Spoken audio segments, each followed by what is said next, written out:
लाड़काणे मां खंबे गुम कयल इंसाफ़ दायो जी आज़ादीअ लाइ वारसनि पारां एहतिजाज कयो वियो। लाड़काणे मां खंबे गुम कयल इंसाफ़ दायो जे वारसनि लॉकडाउन सबबि पंहिंजे घर में बुख हड़ताली कैंप कायम करे प्यारे जी आज़ादीअ लाइ एहतिजाज रिकॉर्ड करायो। दरिस्को कम कंदड़ इंसाफ़ दायो जी अमड़ रोशन आरा, अक्सा दायो, अफ़साना दायो ऐं नुसरत दायो पारां बुख हड़ताल कई वई। उन मौके ते अवामी आवाज़ टीवी सां ॻाल्हाईंदे वारसनि चयो त 3 वरियनि खां वधीक जो अरसो गुज़रण बावजूद असांखे इंसाफ़ दायो जो को ॾस पतो नथो मिले। हुननि चयो त जेकॾहिं इंसाफ़ दायो को ॾोह कयो आहे त हुनखे अदालत में आंदो वञे। जबरी गुमशुदगियूं इंसानी हक़नि जी संगीन लताड़ आहिनि ऐं असांजी हिकु सिंपल डिमांड आहे, जीअं अगरि इंसाफ़ ॾे को गुनाह आहे, कायूं न खता कई आहे त हुनखे अदालतनि में आणियो वञे ऐं उनखे बज़ाहिर हिकिड़ी सज़ा ॾिनी वञे।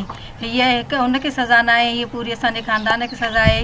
उनजे सदमे में, उनजे टेंशन ते असांजी अम्मीअ जी तबियत तमामु घणी ख़राबु आहे ऐं उनजे करे उनखे दिलि जो मसइलो थी वियो आहे, उनखे शुगर थी वई आहे, उनखे किडनीज़ जो मसइलो थी वियो आहे।